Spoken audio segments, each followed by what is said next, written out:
Lighthouses from earliest times have fascinated and intrigued members of the human race.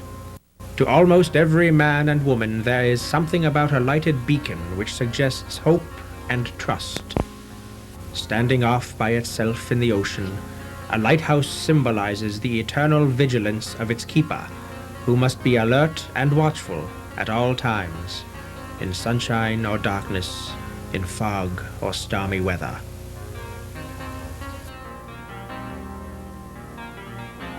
Edward Rowe Snow first came under the spell of lighthouses long before he wrote those words from famous lighthouses of New England.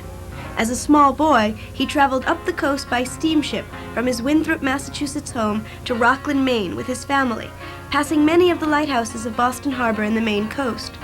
As a teenager, Snow visited the lighthouses of Boston Harbor by canoe. Boston Light made an especially strong impression, as he wrote in Famous Lighthouses in 1944. Ever since the first time I visited Boston Light, America's oldest beacon, it has remained in my mind as the ideal American lighthouse.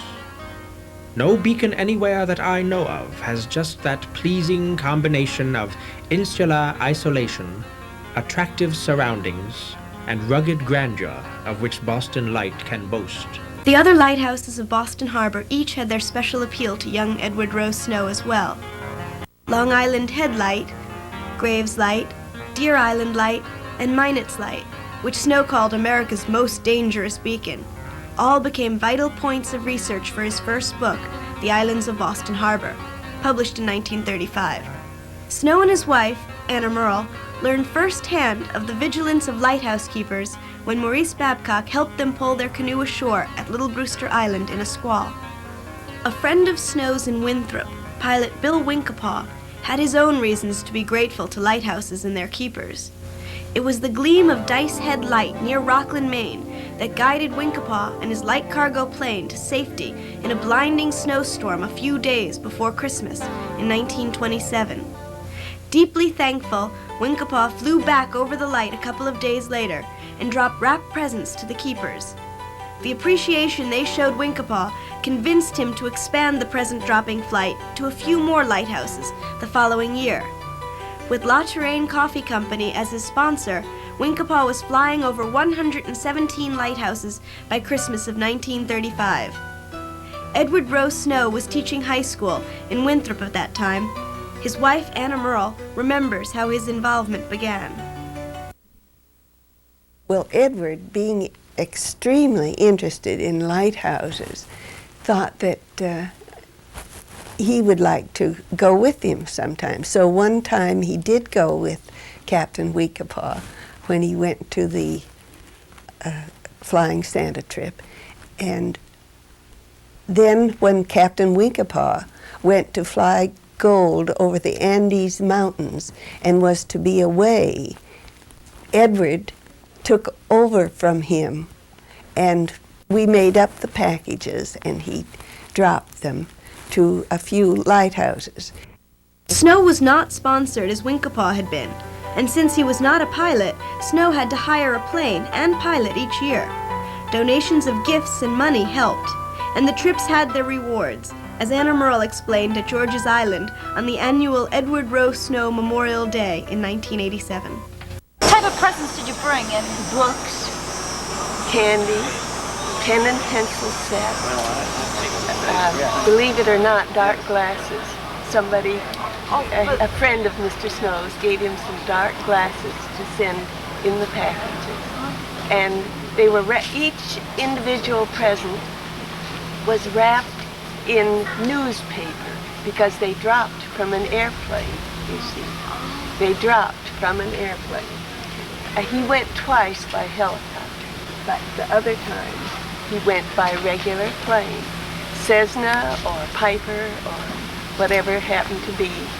He did not own the plane, he hired it, and we used to say we could have had a very fancy home if we had used the money in other ways, but think of how much more fun it was to give it to the people of the lighthouses, to see them coming out.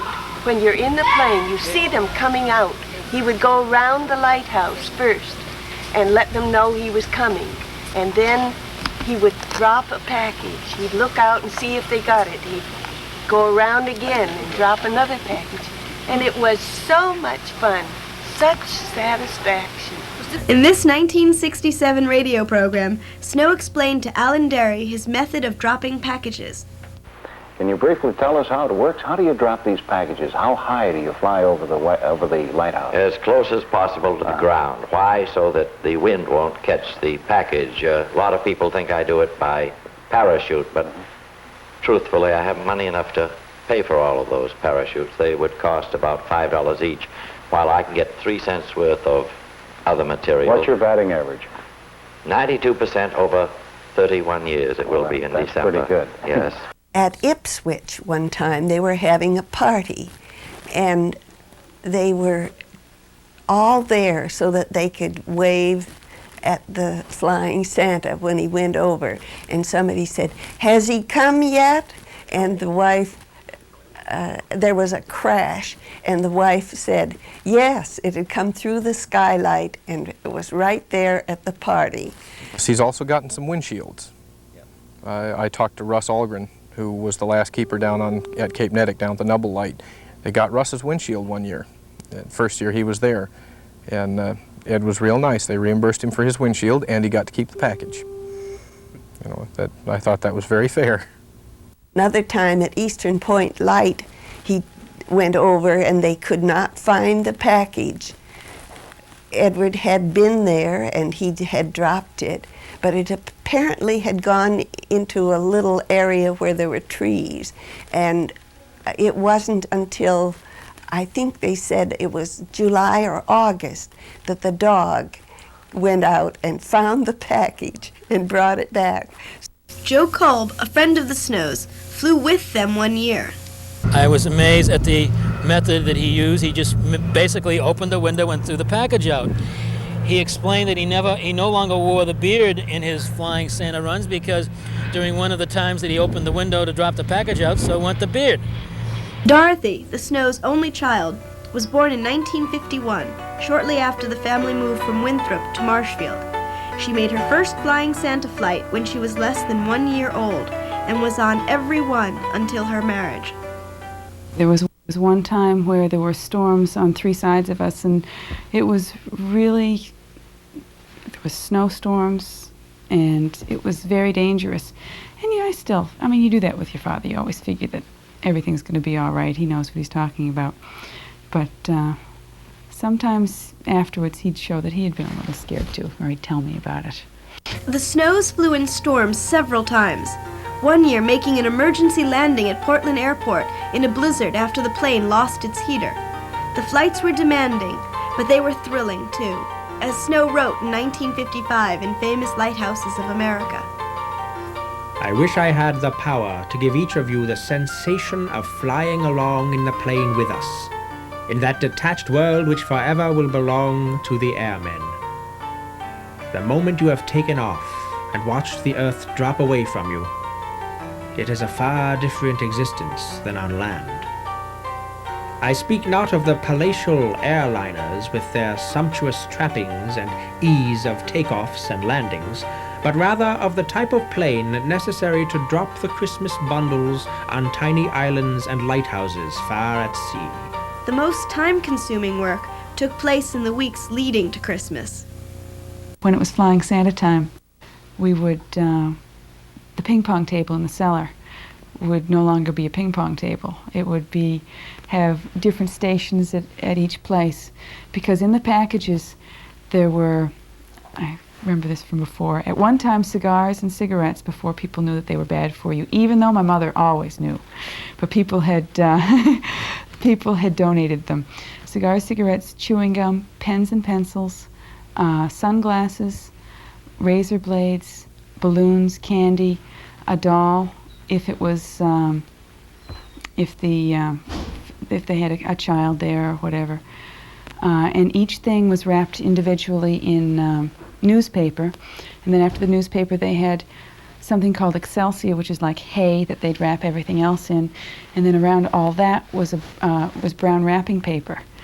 And we'd have different stations at the ping pong table. People would wrap the sunglasses and wrap this and that, and my father would usually be the one who wrapped it in the brown paper, and people will have made string, and he had it in a bowline knot that he'd tie the right way, and then he'd put S for stag if there were no children there, and D for doll if there was a doll in there. And then early in the morning we'd go up to Norwood Airport and fill the car. I remember the station wagon being absolutely chock-a-block full with all these packages, and me not really wanting to go because I knew it would be so rough. But we tried Dramamine, we tried not using Dramamine, we tried eating breakfast or not eating breakfast or whatever.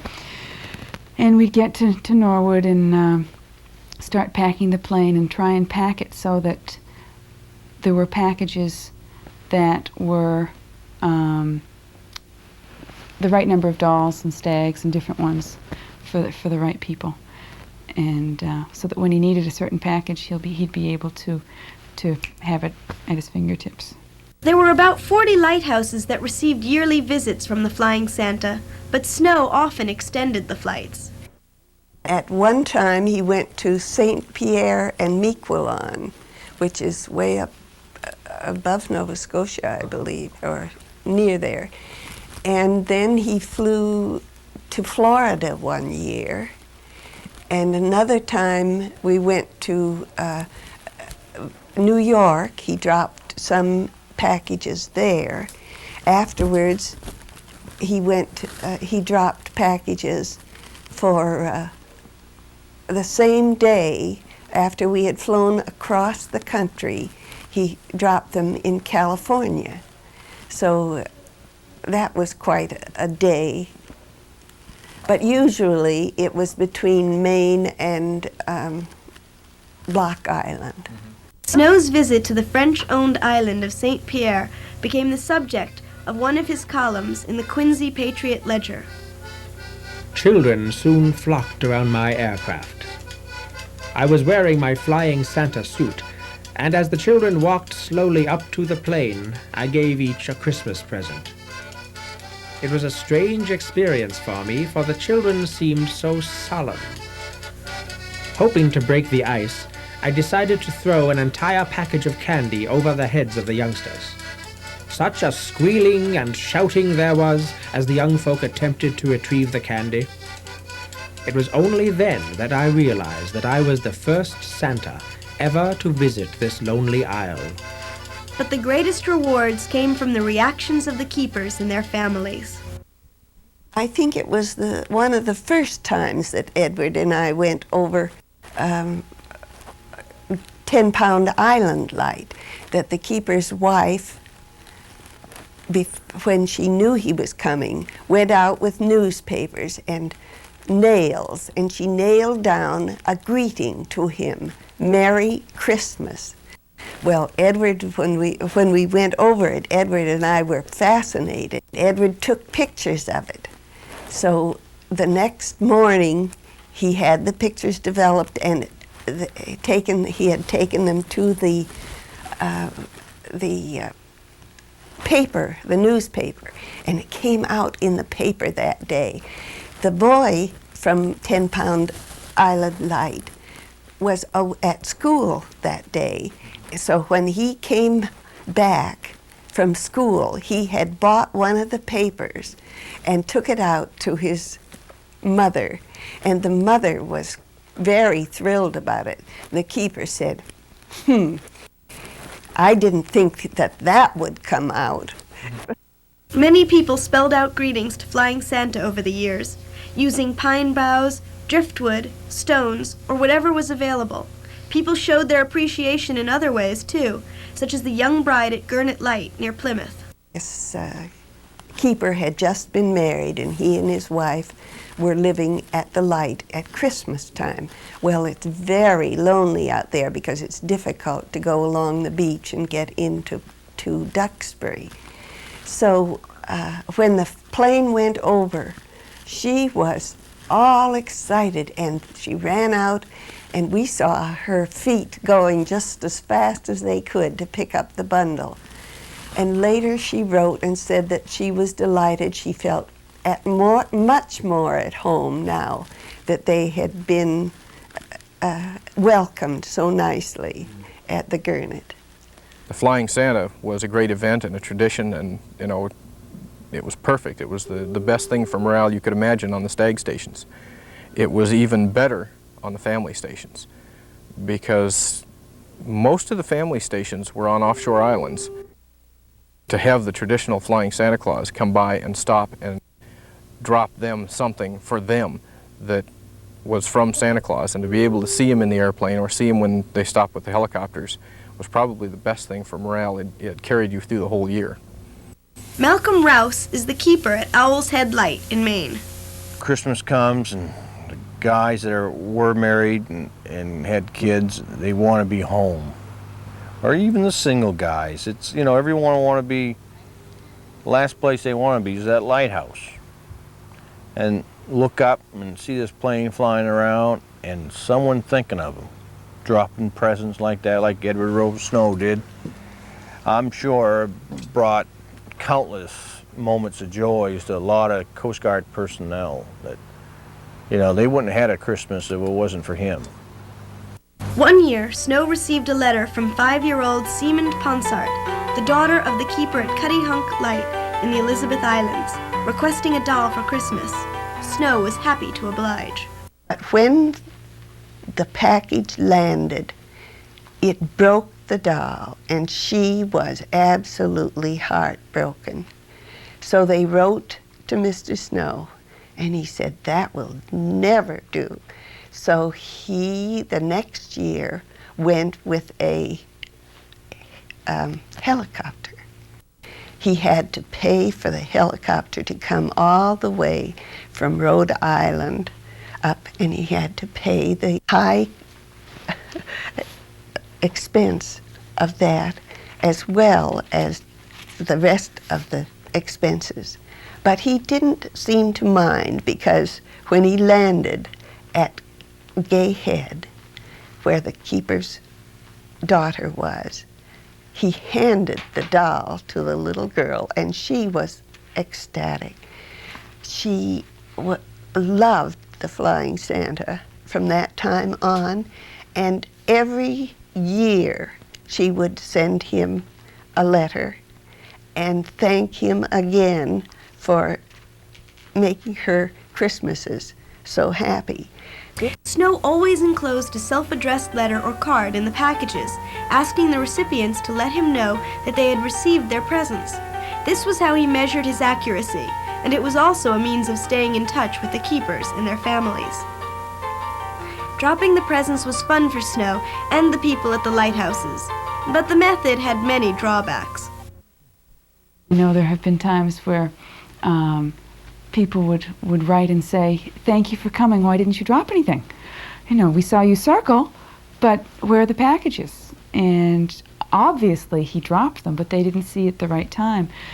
And at times there were packages that were found years later, where the only things that were still good were the razor blades. I mean, the books were all squished together, and the balloons were not usable, and the candy was unbelievable. But the razor blades were still good. One year, in the ultimate ignorance of one company, they donated ribbon candy. Now, if you can imagine, it's hard to get ribbon candy that doesn't break when you carry it, let alone drop it from an airplane. So a lot of the ribbon candy was eaten at the Coast Guard stations instead of having it be dropped from the plane. As time went on, it became more and more expensive to drop things from a plane, because you had to have insurance. If someone should be hit, it would be very, very expensive without insurance. So we very often went to an airport, and the lighthouse keepers would come from a certain area, such as Rockland, Maine, and they would come to the airport there, and he would give them their presents in person. Another aspect of the Flying Santa visits that was important to the keepers was the inclusion of Snow's own books. The keepers were most interested in their books, especially when the books would have lighthouse stories in them.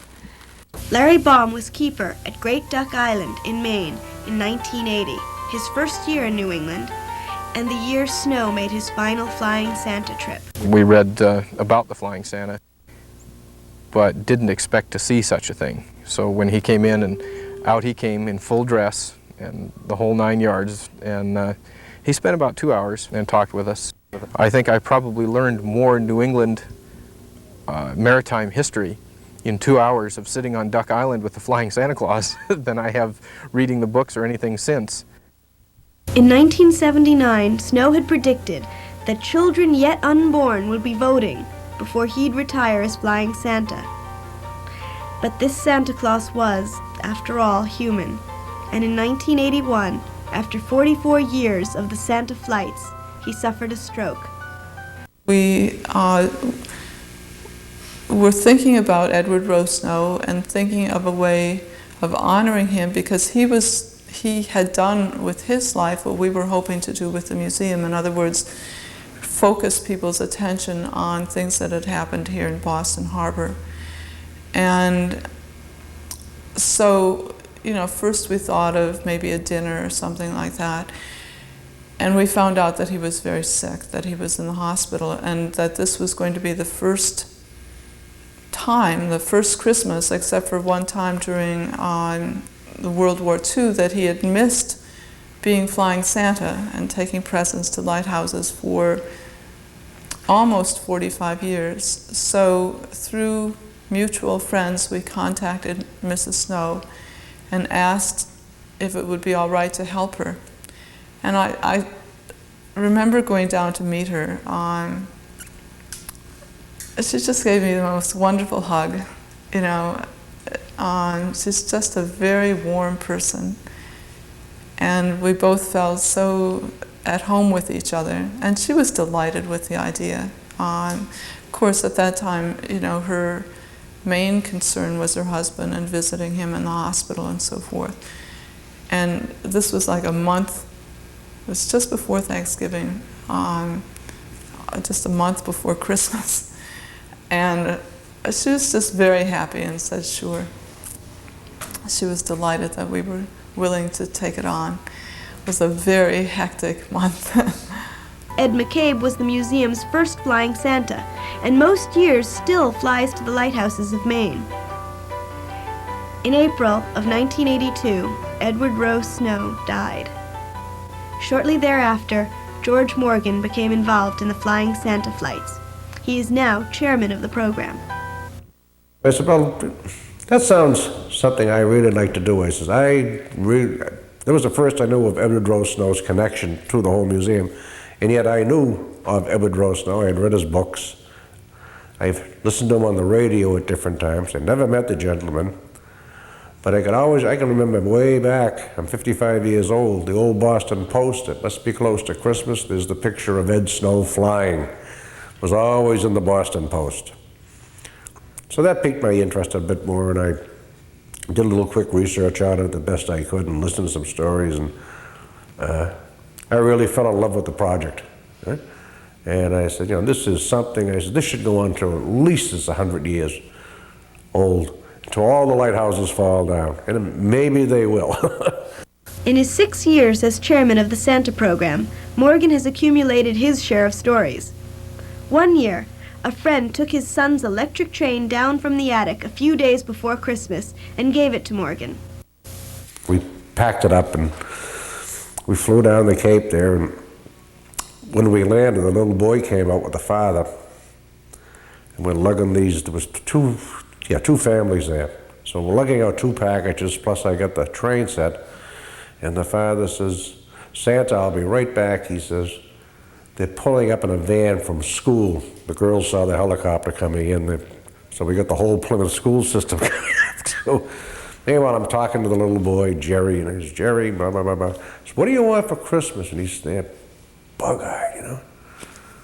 He says, I want an electric train set. Well, I didn't fall over, but I said, well, here. And I gave it to him, and the father was there, and he hears the whole thing, and we did our stitch, and we stood there, and we talked to the kids, and we finally left. When I got back to Hull that night, my wife says to me, call this gentleman down at down the Cape, he says, call collect if you have to. So I called him. He says, how did you do that? He says, that kid went in the house, ripped that thing open, and he can't believe it. He says, in fact, he's going to believe until Santa Claus till he's 100. The Hull Life Saving Museum still keeps Anna Merle Snow involved in the flights. Before we fly, we call her up, we ask her for her blessing. And tell her, you know, Ed's going up to Maine, I'm going to do the islands, Ben Blake or somebody's going to do Boston. And then when we get back, I make sure the other two do. I said, but when you get back to Boston, call up Mrs. Snow and tell her how your trip was. The Flying Santa program is a living memorial to lighthouse keepers and their families. The flights that we do now going out to the lighthouses have the same meaning that they did many years ago. From the thank you letters that we've gotten, the people are just as happy to know that they're appreciated, I think, than as people a long time ago were glad that somebody realized that they were doing a job and that they themselves cared a lot about other people. And most importantly, the Flying Santa visits are still fun. The kids get just as excited. The Flying Santa may well continue into the next century, but it will forever be associated first with Edward Rowe Snow. He really was the one that perpetuated the tradition. 44 years is a long time. It really was something, the Flying Santa. And the people, when he landed, everybody, they always thought he was something really special, because he was.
To join me as we say, Merry Christmas to all.